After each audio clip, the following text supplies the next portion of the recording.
n'igice n'umukino ugomba gutangira ariko kubera imvura nyinshi yaguye Nyamirambo umukino waje gutangira ukerere gutangira ku isaha y'isa moya uza kurangira Rayon Sports n'igitego kimwe ku busa reka ibyinshi tubibaze Eric Ndagijimana ndetse aranakomoza no ku mukino karundura uri uyu munsi wa Kiyovu Sports kwakira ikipe y'Ingabo. Mu munsi wa gatanu wa shampiyona y'u Rwanda ku itara ikipe ya Rayon Sports yari yakira ikipe Amagaju muri Kigali Pele Stadium.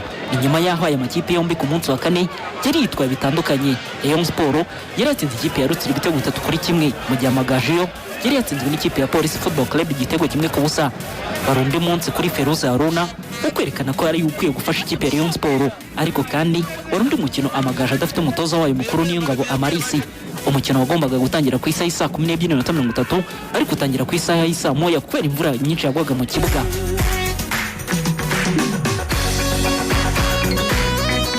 Mbere y'uko umukino utangira habanje gutanga igihembo cy'umukinnyi mwiza w'ukwezi kwa 9 n'igihembo cyahawe rutazamu ikipe ya Rayon Sports Aziz Basani. Ekipe ya Rayon Sports na Feruza Haruna nta mpinduka bari bakoze muri 11 bari babanje mu kibuga ubwo batsindaga ikipe ya Rutsiro Football Club. Ekipe ya Rayon Sports yatangiye isatira ikipe y'Amagaju ku munota wa gatandatu. Tambwe Guruwari wa Rayon Sports yagerageje uburyo bwa mbere ari kuri shoti rikomeye gusa rinyura ku ruhande rw'izamu gatoya.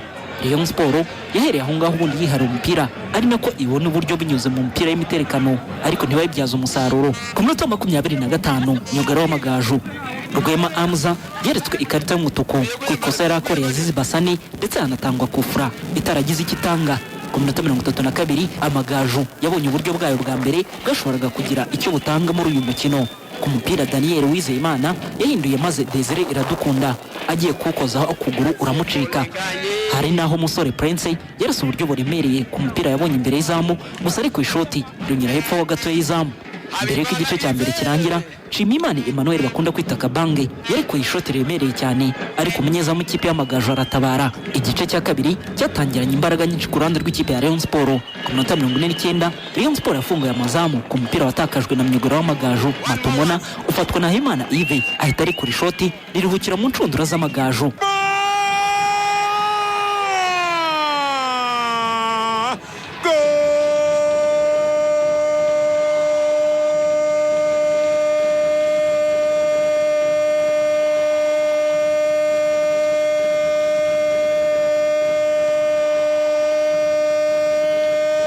Murera yakomeje gukora impinduka mu kibuga mwagati havamo Niyonzima Olivier Sefu na Musore Prince hajyamo Sindi Paul Jesus na Harerimana Budarazizi. Amagaju nayo yashakaga aho anyura ngo yishyure igitego ariko hakomeza kubura. Umukino warangiye ikipe ya Rayon Sports itsinze igitego kimwe ku busa igira amanota 10 ikomeza kuba ku mwanya wa kabiri nyuma y'ikipe ya Polisi ifite amanota 12 mu gihe itari yakina umunsi wayo wa gatanu. Amagaju yo yagumye ku mwanya wa 13 n'amanota 4. Nyuma y'uyu mukino abariyo ikipe yabo irimo kugenda rwose ndetse banatanze n'ubutumwa ku bakunzi b'umupira w'amaguru mu karere ka Rubavu. Ikipe iri kugenda neza bitandukanye n'ibyo afamya yatozaga ibintu ni neza. Irubavu abariyo bose ndabatumiye muri weekend Irubavu niho bibera. Amagaju yari yarananiye ariko agatinda gaciye bo Feruza abantu ubutumwa muhereza nakomeze ikipe yitoze. Urabona ko ibintu ari gutoza ikipe bigenda neza bimeze neza. Nakomereza hariya turamwemera. Twebwe turishimye turanezerewe turamushaka turaseka Sumani wacu umva Sumani wacu ebana farunganye reba mumdire ikipe wayibonye noneho umupira ukurangira tutazi igihe byabereye niba nkubesha Imana sinzi imitabe bongeye.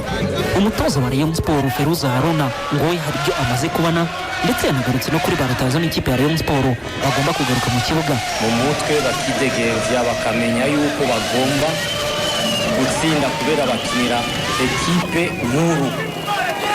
Ni ekipe nkuru Rayon Sports ifite izina bagomba gukina ku izina rya Rayon Sports.